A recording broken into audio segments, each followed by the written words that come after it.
Well, this is Isaiah Reports Football, and this is my reaction towards Czech Republic 1, South Africa 1, Switzerland 4, Bosnia 1, Canada 6, Qatar 0, and Mexico 1, South Korea 0. So let's begin. Regarding Czech Republic 1, South Africa 1, it was a pretty much low quality game, and to be honest with you. Um, but Czech Republic really started well very early on. They had in 40 seconds in, Patrick Schick had a really good chance with a header. He was wide open with so much space, but he had a really poor header. He should have done better with his quality because he had a really good season with Bayern Leverkusen, and he should have finished it. But he should have scored really because he had so much space and time, and with his school level, he's like the best player on the pitch amongst both Czech Republic and South Africa. He's literally the best player. So with his standards, he should have finished scored that goal chance. However, though, Czech Republic did make it 1-0 early on and through a throw in, and then Hojlek cuts it back, very powerful um, cut back, and one of the Czech players passed it through to the goal scorer, and he finished it nicely to make it 1-0. And however, though, I felt like South Africa, after the goal that Czech Republic made, I felt like South Africa grew into the game a bit more, especially later in the first half. And then the second half, it was, you know, 50-50. And then once South Africa was coming back into the game because they were running out of time, they got a penalty through Pavel Such because, who threw a handball. And it's kind of disappointing for him because once he came on, in my opinion, he kind of like changed the game for Czech Republic. He picked up a good position in the box.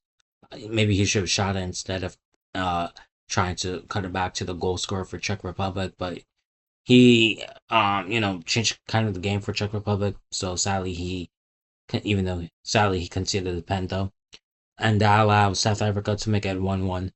And yeah, and for overall, it's gonna be dependent on the final match day, I believe, because I don't think both teams are out because the point helps them. It isn't like they're totally out, just like Turkey or whatever. But um, like especially for Czech Republic, it might be a disappointment if they don't get to the knockouts, and we'll see. And that Czech Republic South and that Czech Republic Mexico game, it's gonna be very hard since they're gonna be away to Mexico. And then with South Africa, I think they will take that. They take the draw. They're just happy, and you could just tell in their celebration with this picture, they're just happy to get the goal and get a tie. I think they'll take it based on what happened against Mexico. They were horrible. Who knows what could happen against South Korea, but I feel like South Korea is gonna beat South Africa though. Next is Switzerland 4 and Bosnia 1. This game was very kind of boring once until Zombie came on for Switzerland, and he really changed the game for Switzerland. Where Switzerland had some chances, but I felt like it wasn't really clear cut chances. Except for like the Dana Doy overhead kick where it was a good save from Vasil for Bosnia. Other than that, I don't feel like it was clear cut chances for Switzerland. But once Manzami came on, through his pace, through his strength, he drove the ball very well and got 2 goals for Switzerland, which was very good for him. He's a very good young player who plays for Freiburg in the Bundesliga. And then Vargas made it 3-0. It was a very nice finish from Vargas. Very nice, calm finish in the bottom corner. And however, Bosnia made it 3-1 by Mamic from Mamic, and it was a really nice strike from a corner. It was like messy. It wasn't dealt well from Switzerland, but it was a nice strike from Mamic to make it 3-1. However, Bosnia conceded a penalty, and then allowed Shaka to finish the whole thing off 4-1 at the very dying seconds of the game. So this is a very important win for Switzerland since they drew 1-1 against Qatar. If they didn't win, then it would have been sketchy on the final day for Switzerland. But with this win and big win, it helps them a lot.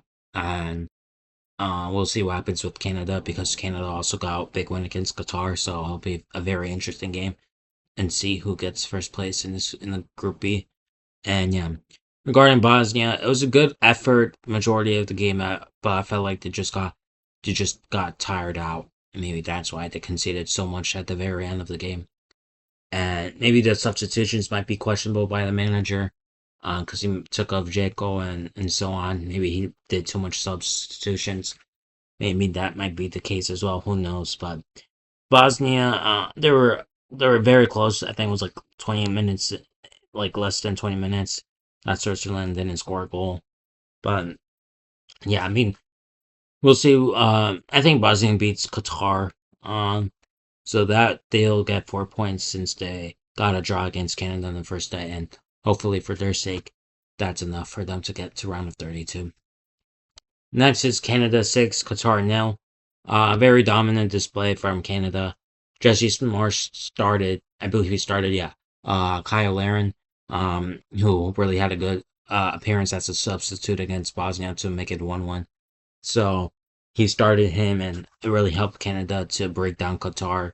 Maybe they didn't even need Larin to break down Qatar since Qatar is dreadful. But Jonathan David scored a hat trick. And it's very easy goals, like tap ins for Jonathan David. The net was open and the goalkeeper was out of position for him to score. So it wasn't really pretty hat trick. It was a very easy hat trick to get. Hopefully Ishmael Kone is alright from that horrible challenge. It's generally that was a horrible injury that he got in this game. So hopefully he's alright in the near future. Hopefully he comes back to the same player as he is. Because he's a really good player. To be honest with you, as a United States fan, he's a good player. And yeah, um, yeah, like there's not much to say regarding this game. In Canada, they're basically. We'll see if they get first place. That's going to be very interesting game between Canada and Switzerland. But they made it through. And regarding Qatar, for me, I think they should just get banned from the World Cup. Should never be allowed to participate because they're very good against Asian opponents, but once it's the World Cup, last World Cup they hosted it and they were dreadful. This World Cup they're even worse. So it's like, yeah, I don't think they should participate in any other World Cup ever again, in my opinion. And yeah. Finally, Mexico won, South Korea nil. Sadly, Mexico won. I was hate watching this game, but Mexico won. And it was a horrible mistake from South Korea's goalkeeper Kim to allow Romo to score to make it 1-0, 1-0. And yeah, it was a horrible mistake from the goalkeeper. Honestly, I wish he just kept the ball in his hands and protected it well, but he didn't. But however, those South Korea did have some chances. Like in the first half, Sung Hoon Min was the wrong goal, and he was about to make it 1-0, but Edson Alvarez did a really good clearance before I went into the net. And in the second half, it was a really good save from the Mexican goalkeeper to before he went into the net. So South Korea did really have dangerous chances, and Mexico wasn't really 100% perfect compared to like the United States or Canada. They still have some sketchy moments and stuff like that in Mexico, and they've been the worst host in my opinion in terms of performance. So yeah. Um so I don't think I mean regarding Mexico, like that's them through I believe to the knockout stages. And regarding South Korea, at least they won against Czech Republic. Now they're able to play against Qatar, so they get the easiest country and they just have to beat Qatar and then they get through to the knockouts. And yeah. So hopefully you like this video, subscribe to this channel um and thank you very much.